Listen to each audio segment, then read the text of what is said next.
Mes enfants m'ont toujours vu comme quelqu'un de pratique, de discret. Quand j'aidais avec leurs enfants, que je nettoyais leur maison, que je préparais leur dîner, j'entendais leurs chuchotements dans mon dos. Ils pensaient que j'étais trop vieille pour comprendre les sous-entendus, trop faible pour me défendre. Et puis un jour, au déjeuner, la femme de mon fils a souri d'un air narquois et a dit « Assieds-toi, tricote et reste tranquille. » J'ai souri. J'ai doucement posé mes aiguilles sur mes genoux, et je n'ai rien dit. Cette même nuit, pendant que toute la maison dormait, j'ai sorti une boîte de documents, et je me suis mise à lui tricoter autre chose. Pas une écharpe, pas un pull. Et quand elle a ouvert l'enveloppe le lendemain matin, le sourire s'est figé sur son visage. Parce que parfois, les coups les plus durs viennent de ceux que l'on a l'habitude de ne considérer que comme un décor. Si cette histoire vous touche, abonnez-vous et dites-moi en commentaire depuis quelle ville ou quel pays vous m'écoutez. Je suis très curieuse de savoir d'où vous venez. Quand j'ai emménagé chez eux, à Tacoma, dans l'État de Washington, c'était le début du printemps. Le genre de printemps où la pluie tombe légèrement le matin et laisse tout sentir l'écorce mouillée et la mousse. Le genre de printemps où l'on se dit que le froid n'est pas vraiment froid, juste quelque chose de temporaire, que l'on peut chasser avec un pull plus épais et une tasse de thé chaud.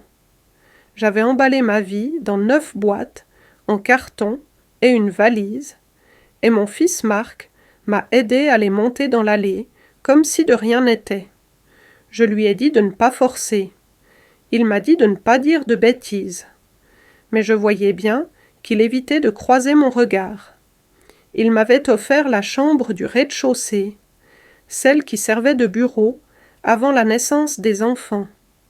Elle était petite, mais elle avait une fenêtre qui donnait sur le jardin. Le matin, la lumière entrait en biais, ce qui donnait à tout un aspect doux et à moitié remémoré. J'ai mis mon panier à tricoter à côté du fauteuil dans le coin, et j'ai accroché la photo encadrée de mon défunt mari au mur. C'était suffisant.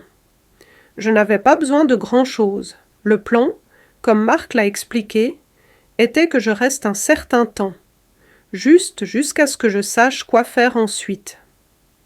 Après la mort d'Harold, la maison de Spokane était devenue trop silencieuse, trop grande, trop pleine d'échos et de souvenirs. Et quand les impôts fonciers ont de nouveau augmenté, je me suis dit qu'il était temps. Marc a proposé, j'ai accepté. Tout s'est passé plus vite que prévu, comme la plupart des décisions qui suivent une perte. Clara, sa femme, était agréable au début, toujours polie. Elle me remerciait de l'aider avec les enfants, souriait quand je pliais le linge, complimentait ma cuisine quand je préparais la recette de chili de sa mère de mémoire. Mais même au cours de ces premières semaines, je sentais la frontière invisible qu'elle ne me laissait jamais franchir. Tout ce que je faisais était apprécié, mais jamais invité. Elle gérait sa maison comme une performance soigneusement chorégraphiée, et j'étais entrée côté cour sans scénario. La cuisine est devenue ma place, par défaut plus que par accord. Je ne me suis pas imposée. J'ai simplement comblé les espaces qu'il laissait ouverts. Quand la vaisselle du petit déjeuner restait dans l'évier, je la lavais. Quand le bébé pleurait la nuit, je le berçais. Quand Clara oubliait de sortir le linge du sèche-linge, je le pliais en piles nettes et chaudes et je les laissais dans les escaliers. Je me disais que j'aidais, que j'étais utile, que ça comptait. Mais peu à peu, les lignes se sont brouillées. Mes mains étaient dans tout, et pourtant, je n'étais nulle part. Clara ne m'a jamais critiquée directement. Elle n'en avait pas besoin. Ses silences faisaient eux le travail. La façon dont elle réarrangeait le lave-vaisselle après que je l'avais déjà chargé.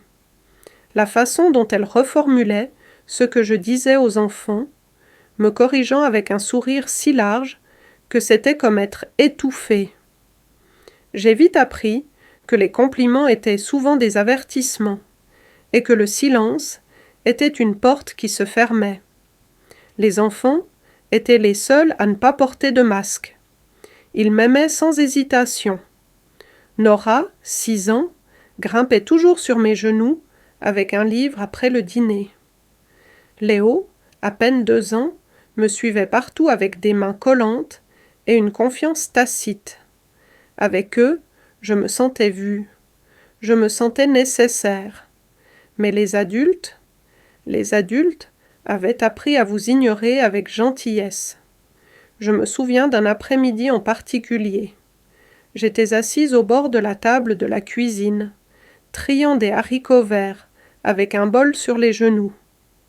Clara était en appel professionnel, arpentant la salle à manger avec son casque, sa voix calme et sèche. Je pouvais entendre un mot sur 3. Stratégie, alignement, métrique. Sa vie était construite avec de tels mots. La mienne avait été construite avec des mots plus petits, plus doux. Marc est rentré tard ce soir-là, fatigué, distrait. Il a embrassé Clara sur la joue, m'a fait une demi-accolade et a allumé la télévision pour les enfants. Nous avons dîné ensemble, tous les 5, mais c'était comme une table divisée par plus que de simples assiettes.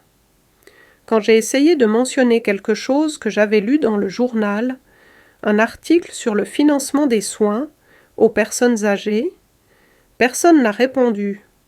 J'ai laissé la phrase en suspens jusqu'à ce qu'elle se dissolve dans le cliquetis des fourchettes.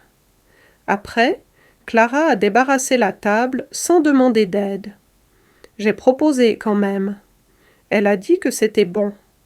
Je suis retournée à mon fauteuil dans le coin et j'ai repris mon tricot. Mes mains bougeaient toutes seules, le fil doux et familier. J'avais tricoté pendant des décennies. Couverture, bonnet, écharpe, pull.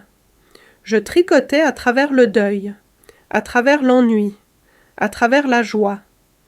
Mais ce soir-là, c'était différent. Comme si je tricotais, non pas pour la chaleur ou un but, mais pour remplir un espace qui n'avait pas de forme. Un espace qui avalait lentement ma voix. Je n'ai rien dit quand ils ont baissé les lumières du salon. Je n'ai rien dit quand Clara a fermé la porte de la cuisine derrière elle. Je suis juste restée assise là, au bord de la cuisine, à moitié dedans, à moitié dehors. Cette nuit-là, dans mon lit, j'ai fixé le plafond en pensant à la facilité avec laquelle on peut devenir un personnage secondaire dans sa propre vie. Je me suis demandé combien de femmes s'étaient retrouvées comme ça, nichées dans des coins, remerciées mais pas incluses, visibles mais pas entendues. Et je me suis demandé ce qu'il faudrait pour changer ça. Je ne connaissais pas encore la réponse, mais j'allais la trouver. C'était un dimanche après-midi de fin mai, le genre où le soleil entrait en traînées lumineuses par les fenêtres, projetant de longues ombres sur le parquet. L'air sentait le cirage au citron et l'ail du rôti que j'avais commencé plus tôt ce matin-là. J'avais passé la plupart de la journée dans la cuisine, me déplaçant entre la cuisinière, le comptoir et la table de la salle à manger. C'était l'anniversaire de Nora, et Clara avait invité une poignée de leurs voisins et amis, des gens que je connaissais à peine, des gens qui me regardaient à peine, sauf si je tenais un plateau de quelque chose de chaud. Le salon avait été décoré de ballons pastels et de guirlandes dorées. La table de la salle à manger était dressée avec des assiettes et des serviettes assorties que Clara avait commandées en ligne. Tout avait l'air parfait. Tout était toujours parfait quand elle organisait un événement. Elle avait une façon de contrôler chaque détail comme si son identité en dépendait. Je suis restée discrète et j'ai fait ce que je faisais toujours, j'ai aidé. Je suis restée dans la cuisine, remplissant la limonade, gardant les comptoirs propres, m'assurant que les amuse-gueules ne manquaient pas. Quand la sonnette a retenti et que les invités ont commencé à arriver, Clara les a accueillis à bras ouverts et avec des rires étudiés, sa voix montant légèrement en ton, une mélodie de charme et de présentation. Personne n'a demandé qui avait fait la quiche aux épinards, ou le gâteau aux fraises, ou les délicats sandwichs aux concombres coupés en carrés parfaits. Je ne m'y attendais pas. Ce n'était pas pour ça que je les avais faits. Je le faisais parce que je pensais que ça comptait. Je suis restée principalement en coulisses, entrant et sortant des pièces comme un fantôme de la maison. Les enfants couraient partout en criant, excités par le sucre et la liberté. J'ai souri quand Nora m'a serré dans ses bras en passant, le visage rouge de soleil et d'excitation. C'était le seul merci dont j'avais besoin. C'est arrivé quelque temps après le gâteau. La fête s'était déplacée dans le jardin, et j'étais sortie avec un nouveau plateau de brochettes de fruits. Clara se tenait près de la table de patio, avec 3 autres mères, des femmes jeunes, impeccables, aux cheveux lisses, aux ongles manucurés et aux lunettes de soleil de créateur perchées sur la tête. Elles riaient de quelque chose. Je ne voulais pas interrompre. J'ai simplement offert le plateau. Clara m'a jeté un coup d'œil, levant à peine la tête. Elle a souri, mais ce n'était pas un vrai sourire. C'était le genre de sourire que les gens font aux vendeurs et aux facteurs, polis, dédaigneux, transactionnels. L'une des femmes a complimenté la présentation des fruits. Clara a fait un bruit qui n'était pas tout à fait un accord, puis s'est retournée vers moi et a dit les mots que je n'oublierai pas. « Pourquoi tu ne t'assois pas pour tricoter, maman ? Tout est sous contrôle. » La façon dont elle l'a dit, douce et sèche à la fois, a eu l'effet d'une gifle dans un gant de velours. Je suis restée figée un instant, le plateau toujours entre les mains, alors que les mots flottaient dans l'air entre nous. Elle ne l'a pas dit avec colère. Cela aurait été plus facile, d'une certaine manière. C'est la douceur de son ton qui a rendu la chose pire. La façon dont elle a utilisé « maman » comme un bouche-trou, un accessoire dans son après-midi parfait. Les autres femmes ont gloussé poliment. L'une d'elles a même dit « J'aimerais que ma belle-mère sache tricoter », comme si j'étais une antiquité sortie pour la décoration. J'ai hoché la tête, comme si j'étais d'accord. J'ai posé le plateau sur la table d'appoint. Je n'ai pas parlé, je n'ai pas discuté. Je n'ai même pas laissé mon visage changer. Des années à garder mon expression dans les salles d'audience m'avaient appris à rester neutre quand tout à l'intérieur bouillait. Je me suis retournée et je suis rentrée dans la maison. L'air à l'intérieur était plus frais, plus calme. Je suis retournée à la cuisine et j'ai commencé à essuyer le comptoir, même s'il était déjà propre. Mes mains bougeaient par habitude. Mon esprit, cependant, n'était pas immobile. Il répétait ces mots encore et encore, les dépouillant à chaque fois de toute prétention. « Pourquoi tu ne t'assois pas pour tricoter ?»« Juste. T'asseoir. Et tricoter. Reste tranquille. Sois inoffensive. Sois utile. Mais pas vue. Pas entendue. Pas remémorée. » Je suis allée dans ma chambre, j'ai fermé doucement la porte, et je me suis assise dans le fauteuil, près de la fenêtre. Mon sac à tricoter était là, bien rangé à côté. J'ai attrapé les aiguilles, j'ai sorti le fil, et j'ai commencé à tricoter. Non pas parce qu'elle me l'avait dit, mais parce que j'avais besoin du mouvement. J'avais besoin de quelque chose à faire avec mes mains, pendant que mon cœur digérait la froideur, qui venait d'être enrobée de douceur. De la fenêtre, j'entendais les faibles bruits de rire et de conversation. La fête continuait, comme si je n'en avais jamais fait partie. Je n'ai pas pleuré. Je ne me suis pas laissée consumer par la colère.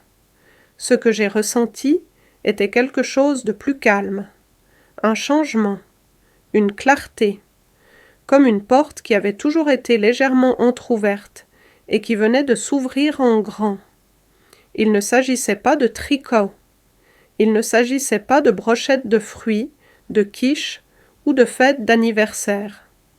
Il s'agissait de se faire dire, avec un sourire, que ma voix n'avait plus sa place, que j'avais dépassé mon utilité, que j'étais un accessoire dans l'histoire de quelqu'un d'autre. Mais ce qu'elle ne savait pas, ce qu'aucun d'eux ne savait, c'est que j'avais écrit beaucoup d'histoires moi-même. J'avais bâti une carrière sur un langage prudent, sur des mots qui changeaient sur les résultats, sur la précision et les conséquences. Je n'avais pas perdu ça, je l'avais simplement mis de côté pendant un certain temps. Maintenant, assise dans ce fauteuil, le fil chaud sur mes genoux, je me suis mise à tricoter quelque chose de tout à fait différent. Pas un châle, pas un bonnet, pas un cadeau, mais une idée, et elle grandissait, maille après maille. La maison s'est calmée vers 10h30 ce soir-là. J'ai entendu les tuyaux d'eau de l'étage gémir brièvement, puis se taire.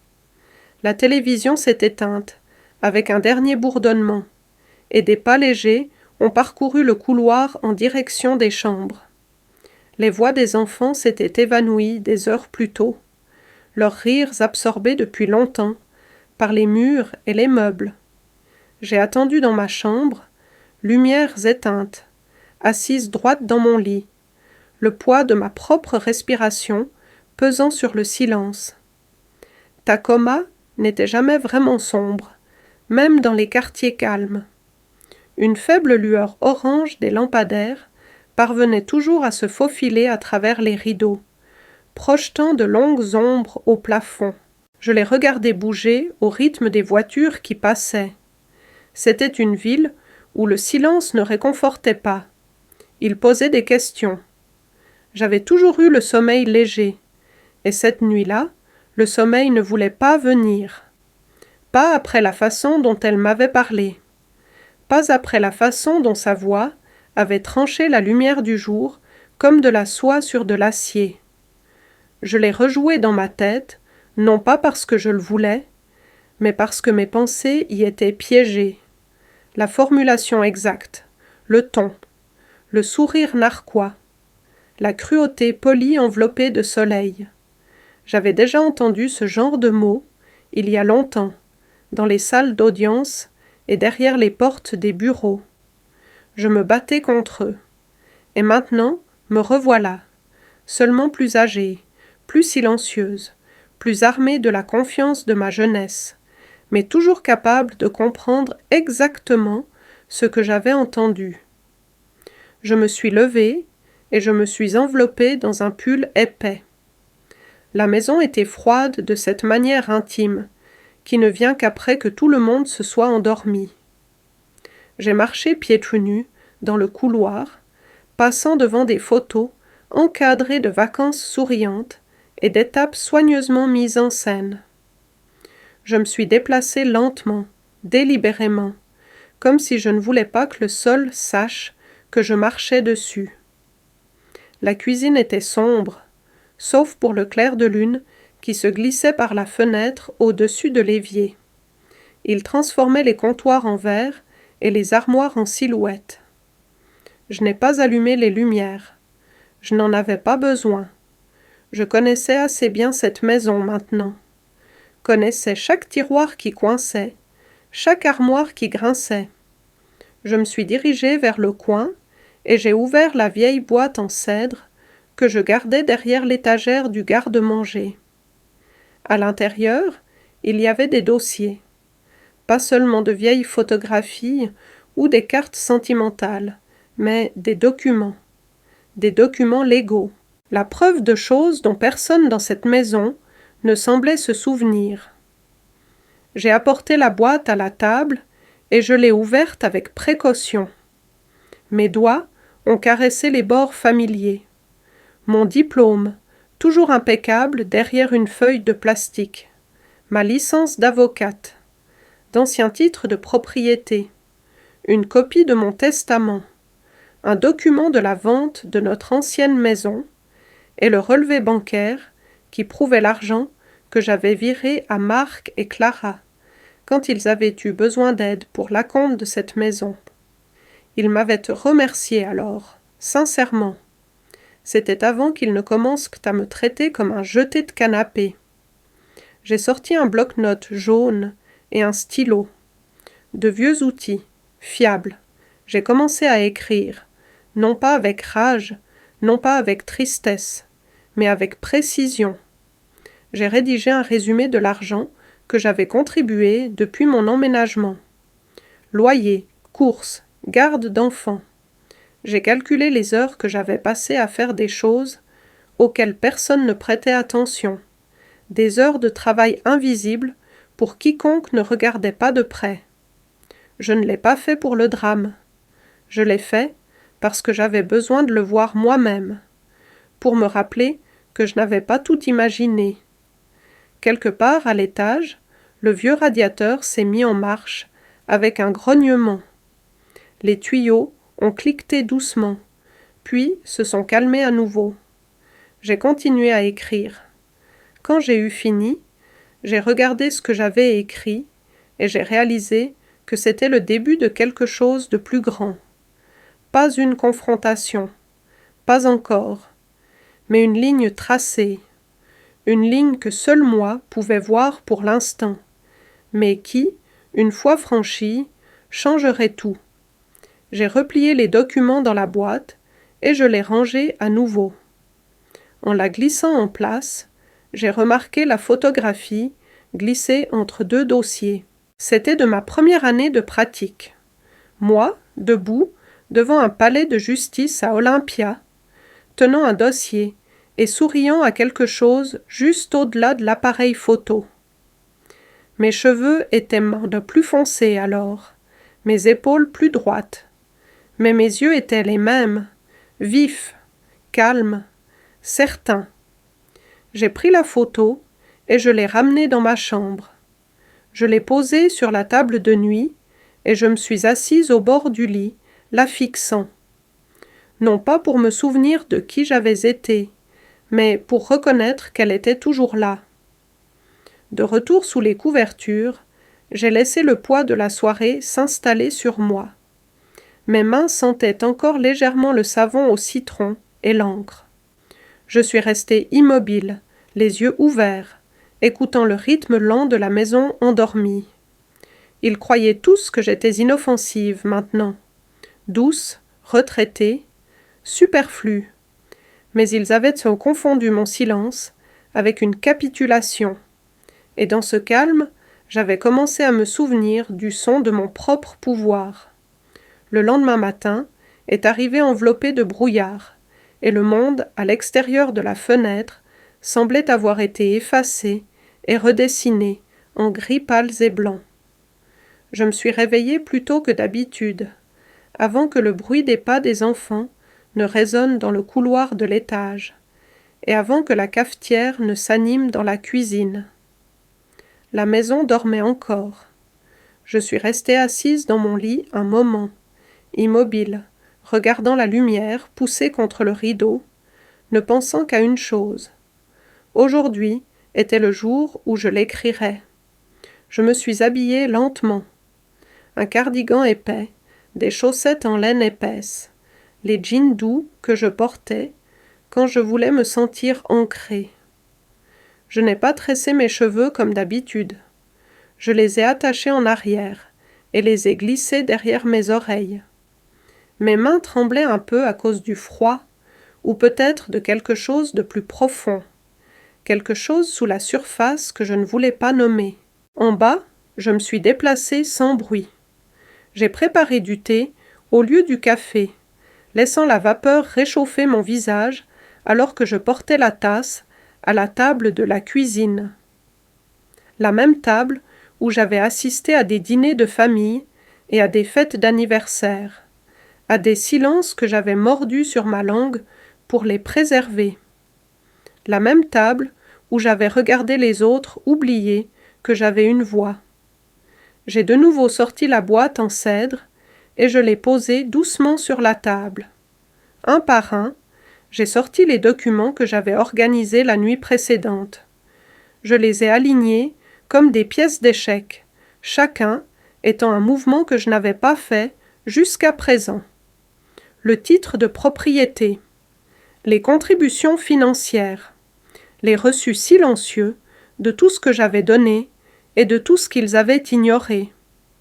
J'ai ouvert mon ordinateur portable, l'écran s'est allumé dans la faible lumière de la cuisine, projetant une lueur pâle sur le grain du bois de la table. J'ai ouvert un document vierge et j'ai fixé le curseur clignotant pendant un long moment. Il m'attendait avec une patience parfaite, ignorant le poids qui allait suivre. J'ai commencé la lettre de manière formelle. Nom complet, adresse complète, formatage correct. Ce n'allait pas être un plaidoyer ou une explosion émotionnelle. Ce serait un enregistrement, une déclaration, une ligne dans le sable. Je l'ai adressé à la fois à Marc et Clara. J'ai expliqué, point par point, l'arrangement financier que j'avais aidé à créer pour eux lorsqu'ils ont acheté la maison. Comment j'avais contribué non seulement de l'argent, mais aussi du temps, des soins et du travail non rémunéré. J'ai listé les heures que je passais chaque semaine avec les enfants, les repas, le nettoyage, les courses. J'ai calculé ce que ce travail coûterait s'ils avaient dû le payer quelqu'un d'autre pour le faire. J'ai listé ces chiffres, non pas pour punir, mais pour quantifier. J'ai détaillé les conditions de propriété que nous avions convenues autrefois. Je leur ai rappelé que la maison n'était pas uniquement à eux, que je possédais toujours légalement une part importante de la propriété, que si je choisissais d'exercer mes droits, j'avais toutes les voies légales pour le faire. Et puis, je leur ai donné un choix. Soit ils pouvaient racheter ma part de la maison au prix du marché actuel, dans les 60 jours, soit j'engagerais une procédure pour vendre ma part, forçant une vente de la propriété entière. Je ne demandais pas, je n'avertissais pas, j'informais. J'ai terminé la lettre par une seule phrase que j'ai réécrite 3 fois avant qu'elle ne me semble juste. Le respect, comme l'espace, doit être partagé ou reconquis. J'ai enregistré le fichier, j'ai imprimé 2 copies et j'ai signé les 2 à l'encre bleue. Mon nom paraissait plus petit sur la page que je ne me le rappelais, mais pas moins net. J'ai plié chaque lettre dans une enveloppe blanche, simple, et je les ai scellées. Pas d'adresse de retour, juste leur nom, écrit de ma main soignée. J'ai appelé le service de messagerie avant qu'ils ne se réveillent. J'ai programmé une livraison le jour même. Je ne voulais pas leur remettre les lettres moi-même. Cela rendrait la chose personnelle, émotionnelle. Ce n'était plus personnel maintenant, c'était pratique.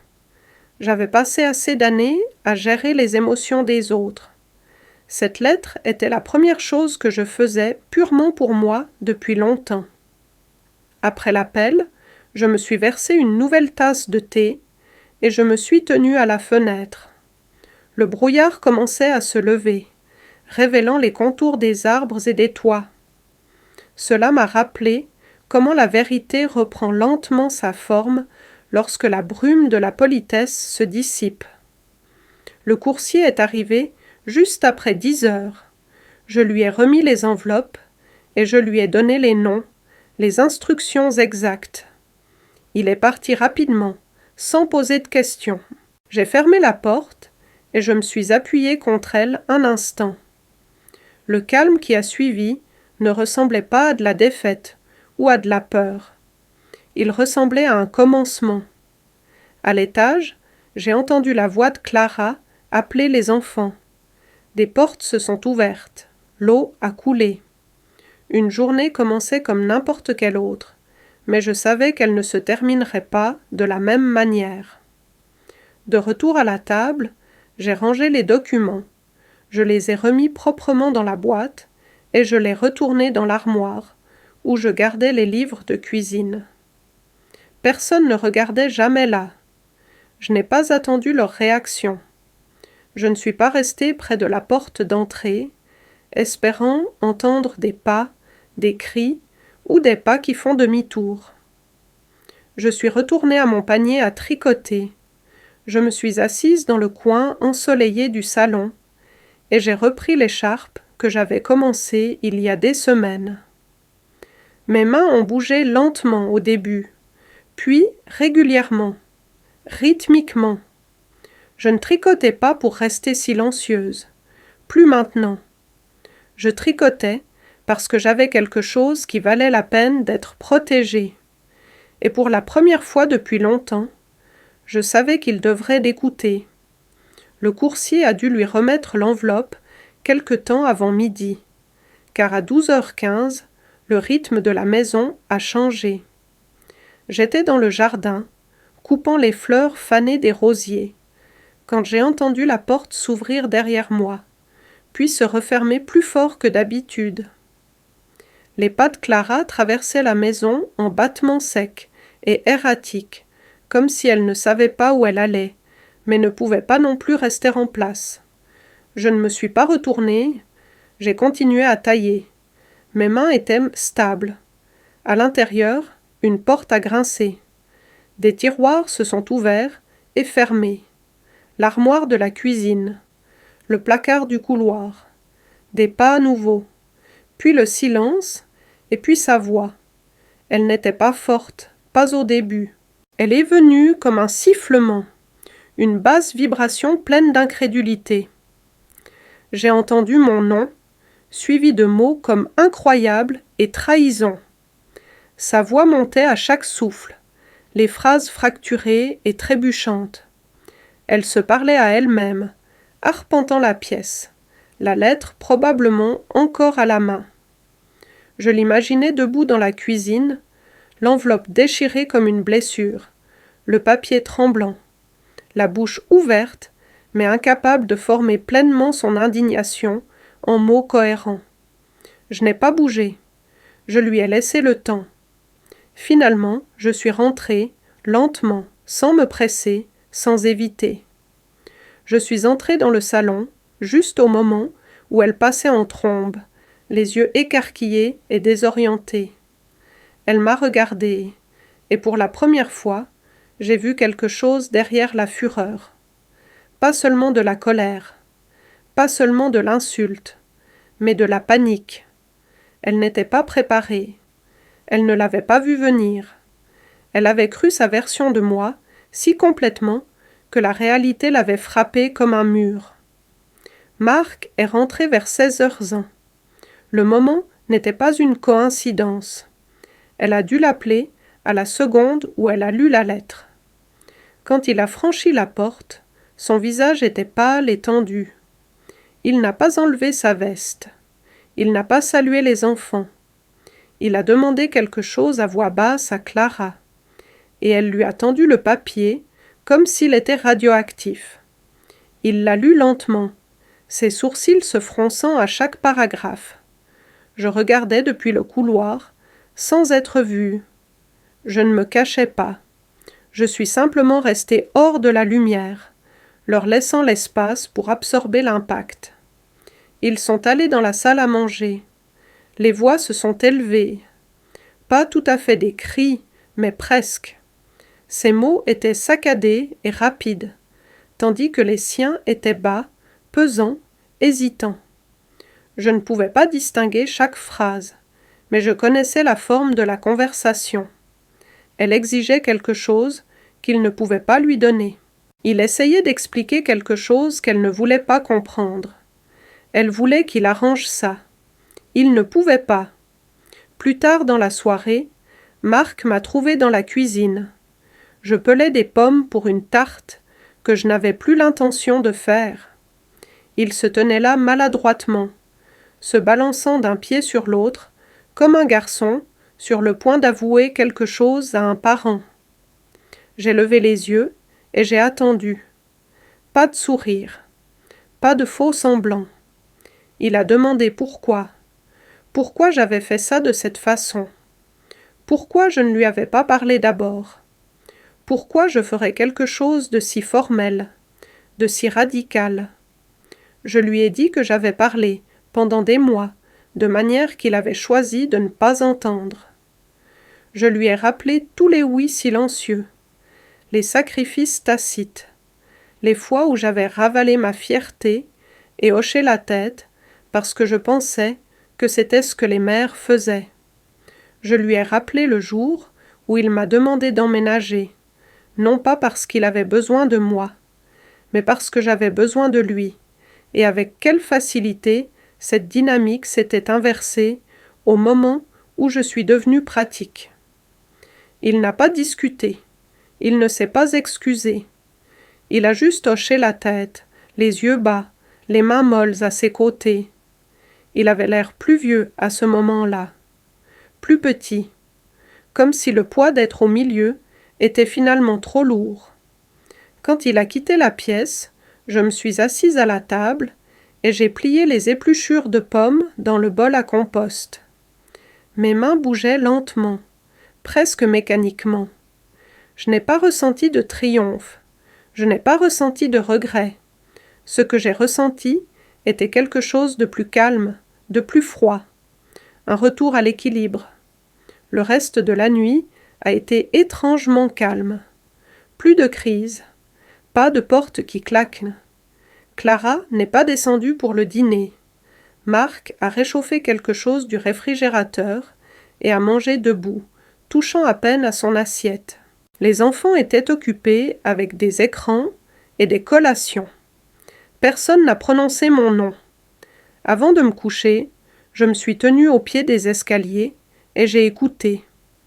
Leurs voix flottaient en disputes étouffées. Des fragments sur la propriété, le timing, les options. J'ai de nouveau entendu mon nom. Un chuchotement dur, cette fois. Je suis retournée dans ma chambre et j'ai fermé doucement la porte.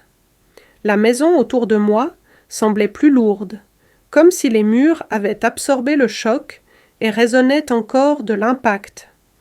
Je me suis assise dans mon lit, avec mon tricot sur les genoux, mais je n'y ai pas touché. J'ai regardé les ombres dériver sur le sol, et j'ai pensé à la rapidité avec laquelle le pouvoir change lorsque la vérité est enfin dite. Elle m'avait dit de tricoter et de rester silencieuse, et je l'avais fait, jusqu'au moment où le silence ne me protégeait plus, mais la protégeait, elle. Maintenant, le silence leur appartenait, et le son dont ils se souviendraient n'était pas ma voix. C'était le bruissement du papier légal, le poids des conséquences, et la prise de conscience que je n'avais jamais été impuissante, juste patiente. La maison n'a pas explosé après la lettre.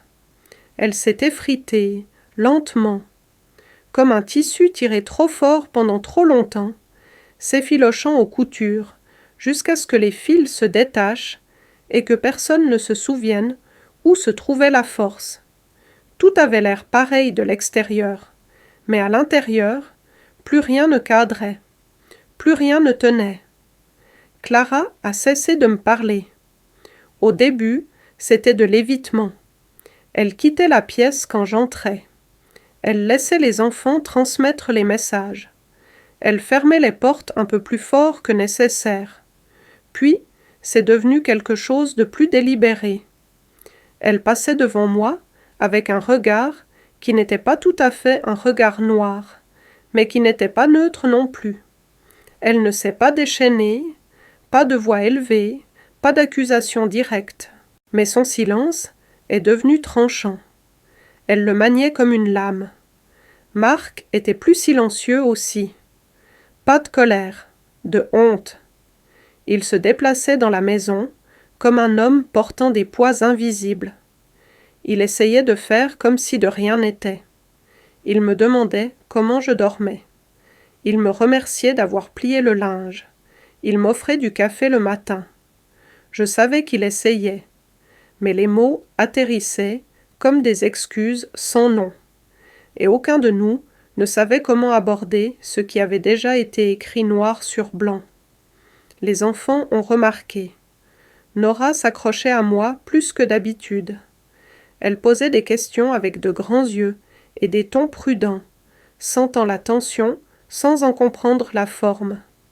Léo est devenu agité, se comportant mal de petites manières, comme si son corps essayait de libérer ce que son esprit ne pouvait pas contenir. J'adoucissais ma voix quand je leur lisais des histoires. Je les tenais plus longtemps avant de dormir. Je souriais pour eux-mêmes, quand ma poitrine me semblait vide. La lettre avait fait plus que de secouer l'équilibre. Elle avait révélé la vérité derrière. Nous n'étions pas une famille. Nous étions un arrangement temporaire déguisé en permanence. J'avais été une poutre de soutien, pas une invitée.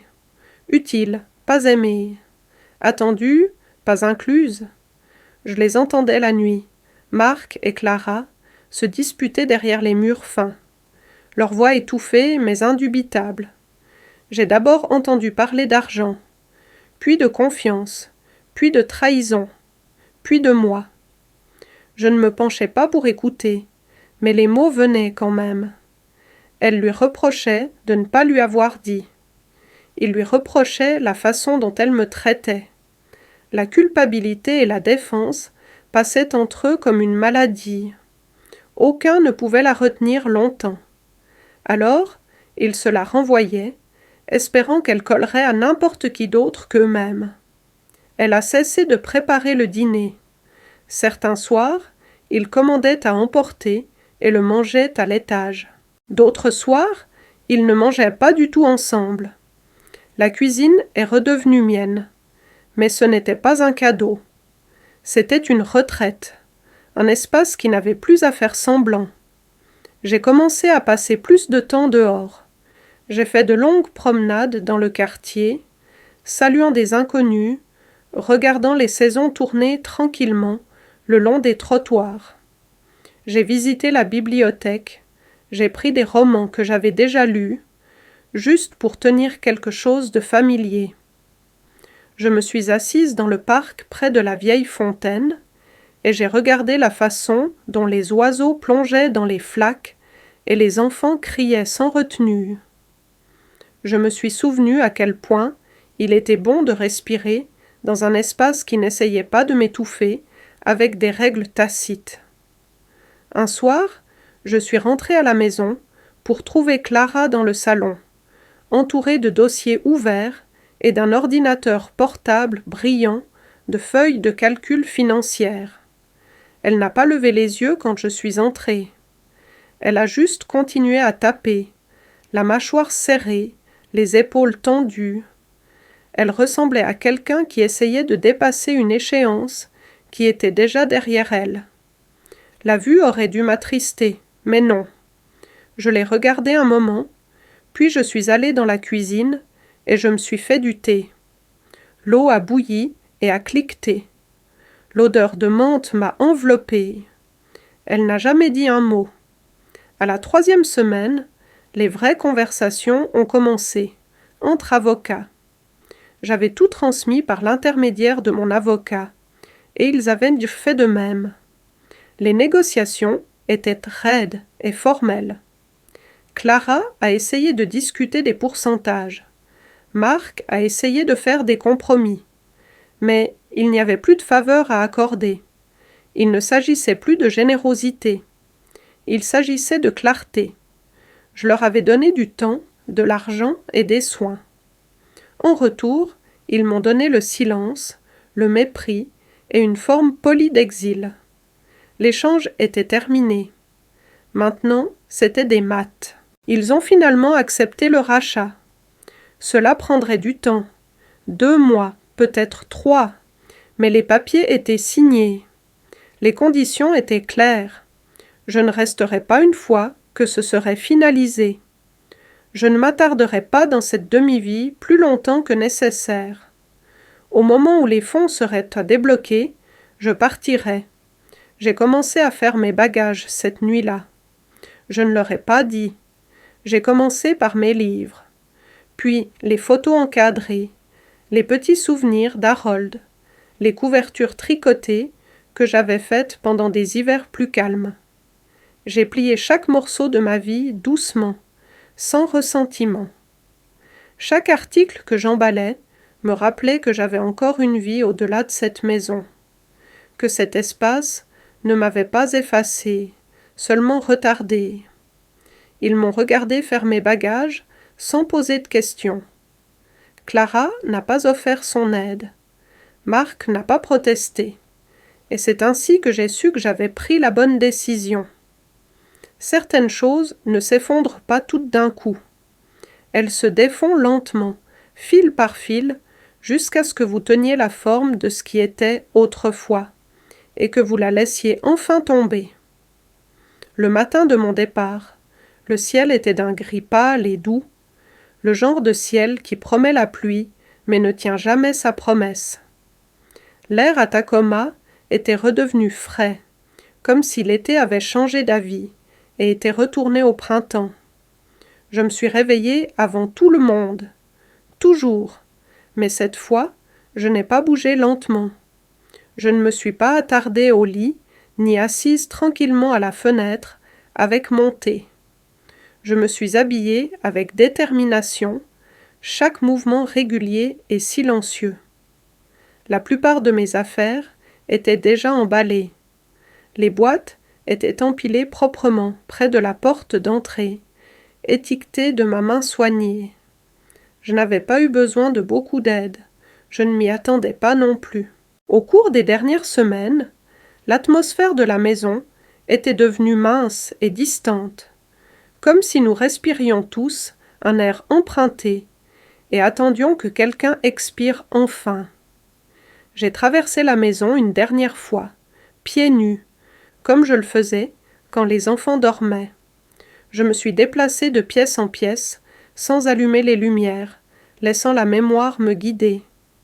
La cuisine sentait encore légèrement la vanille et le citron, les restes d'une tarte que j'avais faite 2 nuits auparavant, sans le dire à personne. Le salon avait les mêmes plis dans les coussins du canapé, la même pile de courriers que personne ne s'était donné la peine de trier.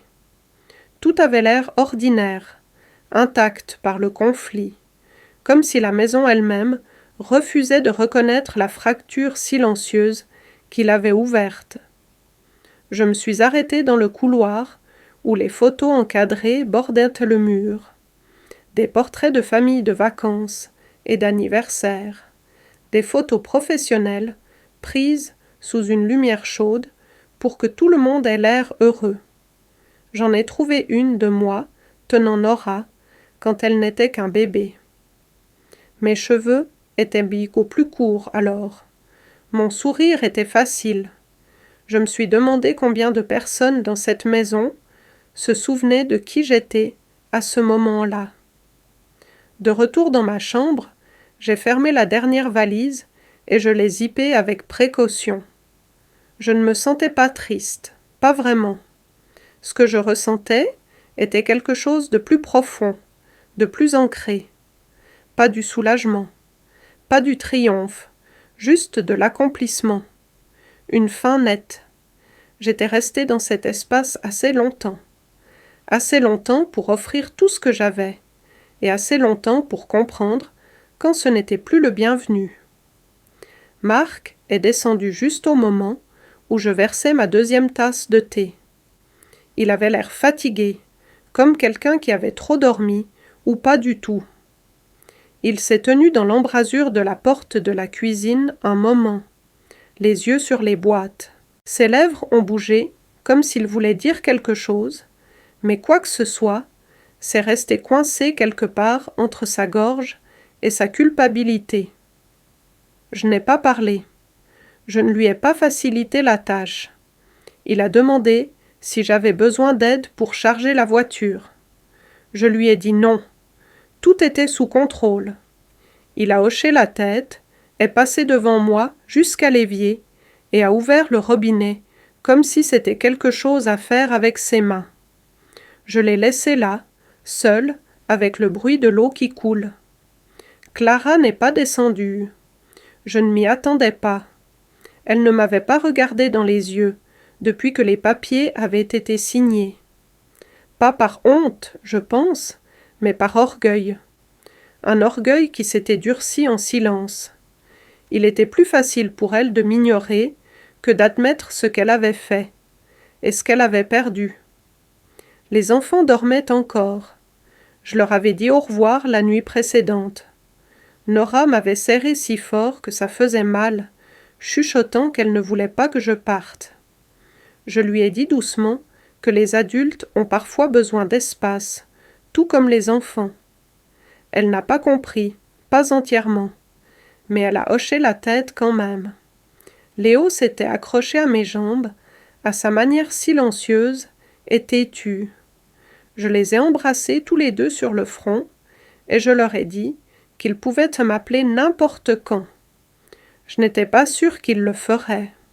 J'ai ouvert la porte d'entrée, juste au moment où le camion de déménagement entrait dans l'allée. Un petit, pas grand-chose à transporter. Une vie condensée dans une poignée de boîtes et quelques valises. Le chauffeur est sorti et m'a offert un sourire poli. Je le lui ai rendu et j'ai commencé à l'aider à charger le camion, un article à la fois, de la même manière que j'avais emballé, avec soin, intentionnellement, sans me presser. Au moment où tout était dedans, le ciel s'était légèrement éclairci, mais le soleil n'avait toujours pas percé. Je me suis tenue au bord du trottoir un moment, une main sur la portière de la voiture, regardant la maison. Il n'y avait personne aux fenêtres, aucune silhouette à la porte, juste une immobilité qui semblait finale. Je n'ai pas pleuré, je n'ai pas fait de signe de la main. Je suis montée dans la voiture et je suis partie. Mon nouvel appartement était petit, juste 2 pièces et un balcon qui donnait sur une rangée d'arbres tranquilles. Ce n'était pas loin, à seulement 20 minutes, toujours dans la même ville. Mais c'était comme un autre monde, un où l'air ne semblait pas emprunté, un où le silence n'était pas une arme. Ce soir-là, j'ai déballé lentement. J'ai placé mes livres sur les étagères. J'ai accroché la photographie d'Harold près de la fenêtre. J'ai posé la couverture tricotée sur le bras du canapé. J'ai préparé une soupe de lentilles et j'ai mangé à ma petite table avec la fenêtre entr'ouverte, laissant entrer l'air frais. Plus tard, je me suis assise dans mon fauteuil préféré et j'ai repris l'écharpe que je tricotais. Les mailles étaient mais serrées, régulières. Mes mains savaient exactement où aller. Personne ne m'a interrompu. Personne ne m'a corrigé. Personne ne m'a dit de m'asseoir et de rester tranquille. J'étais déjà assise et j'avais enfin choisi le calme moi-même. Les semaines après mon départ se sont écoulées lentement, non pas dans le deuil ou le regret, mais dans le doux dénouement qui se produit lorsque la tension est enfin relâchée. Je me suis surprise à me réveiller avant l'aube, non pas parce que je le devais, mais parce que je le voulais. Le calme de mon nouvel appartement n'était pas vide, il était réparateur. Il remplissait mes poumons d'une manière que je n'avais pas ressentie depuis des années. Il n'y avait pas de pas au-dessus de moi, pas de porte qui claque, pas de conversation chuchotée qui s'arrêtait au moment où j'entrais dans une pièce. Juste le ronronnement du réfrigérateur, le grincement de mon fauteuil à bascule et le chant des oiseaux annonçant le jour. Je suivais un rythme. Promenade matinale dans le quartier. Thé chaud avec du miel et du citron. Un livre au soleil de l'après-midi sur le balcon. J'ai recommencé à tenir un journal. Juste quelques lignes chaque nuit. Rien de dramatique. Juste des observations, des réflexions, des souvenirs. Je n'essayais pas de donner un sens au passé. Je lui donnais simplement un endroit où se reposer. Parfois, je pensais à eux, Marc, Clara, les enfants. non pas avec colère, pas même avec chagrin, juste de la distance. Le genre de distance qui grandit naturellement, quand on arrête de tenir une porte ouverte, pour des gens qui n'ont jamais eu l'intention de la franchir avec soin. Je ne les détestais pas. Je ne leur souhaitais aucun mal. J'ai simplement cessé de me plier pour m'adapter à la forme qu'ils voulaient que je sois. Un jour, j'ai reçu une lettre de Nora. Une vraie, manuscrite, avec de petites boucles et des lignes inégales, scellée avec un autocollant de tournesol. Elle me disait que je lui manquais. Elle disait que la maison semblait plus calme maintenant, mais pas le bon genre de calme. Elle m'a demandé si je lui apprendrais à tricoter la prochaine fois que nous serions ensemble. J'ai tenu la lettre dans mes mains pendant un long moment.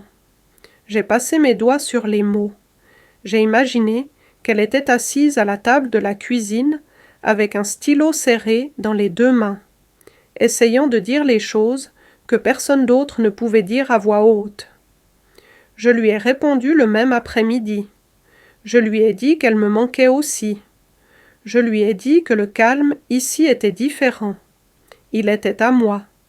J'ai promis de lui apprendre à tricoter et que ce serait juste nous deux, sans interruption. J'ai glissé le mot dans une enveloppe bleu tendre et je l'ai posté moi-même. C'était assez. Je n'ai pas eu de nouvelles de Clara. Pas un mot. Mais j'ai vu son nom une fois, accidentellement, sur une publication Facebook du quartier. Quelqu'un demandait des recommandations pour un entrepreneur, et elle avait répondu par une phrase sèche et joyeuse. Elle existait toujours dans le même monde, se déplaçait toujours avec efficacité. Mais elle n'occupait plus d'espace dans le mien. Marc a appelé une fois, juste une fois. C'était une brève conversation, remplie de longues pauses et de phrases inachevées. Il a demandé comment j'allais. Je lui ai dit que j'allais bien. Il m'a dit que les enfants s'adaptaient, que Clara avait pris plus d'heures au travail, que la maison semblait différente. Je pouvais l'entendre dans sa voix, le poids des choses non dites, les excuses qu'il ne parvenait pas à formuler. Je ne l'ai pas pressé. Je n'avais pas besoin qu'il le dise. J'avais déjà dépassé le besoin de reconnaissance. Certains jours, je pensais à la facilité avec laquelle ils avaient cru que je resterais silencieuse pour toujours. Comme si l'âge adoucissait la colonne vertébrale. Comme si la gentillesse et l'obéissance étaient la même chose. Ils m'avaient vue comme quelque chose de périphérique. Mais je n'ai jamais été périphérique. Je m'étais seulement retirée parce que j'étais fatiguée. Et quand je me suis reposée assez longtemps, je me suis souvenue de ce que c'était que de se tenir au centre de ma propre vie. J'ai commencé à donner un cours de tricot au centre communautaire local le jeudi. Ce n'était pas grand-chose. 6 femmes à différents stades de la vie, assises en cercle avec du fil et des histoires. Nous ne parlions pas de mari ou d'enfants, à moins de le vouloir. Nous parlions de couleurs, de textures, de rythme. Certaines femmes étaient veuves. Certaines étaient récemment divorcées. L'une d'entre elles avait à peine 30 ans et disait qu'elle venait juste pour être près de voix qui ne lui demandait pas de jouer un rôle. Je comprenais ça. Un soir, après le cours, je me suis assise sur mon balcon et j'ai regardé le coucher de soleil se replier sur les arbres en douces bandes d'or et de lilas. J'ai pensé à toutes les lettres que j'avais écrites au fil des ans, certaines envoyées, certaines brûlées, certaines jamais terminées, mais celle-ci, celle que j'avais livrée non pas avec des timbres, mais avec des conséquences, c'était la seule qui avait vraiment atterri. Il ne s'agissait pas de vengeance, il ne s'agissait même pas de justice, il s'agissait de vérité. Et la vérité, une fois dite, ne criait pas. Elle ne supplie pas. Elle se tient droite. Elle attend. et elle change la forme de la pièce. J'ai pris une profonde inspiration, et j'ai fermé les yeux. Le monde autour de moi bourdonnait bas et régulièrement. Je ne me sentais plus comme quelqu'un qui attend la permission. Je ne tenais plus une place à une table où je n'étais pas nourrie. Mon dernier mot avait déjà été écrit, et il parlait de lui-même.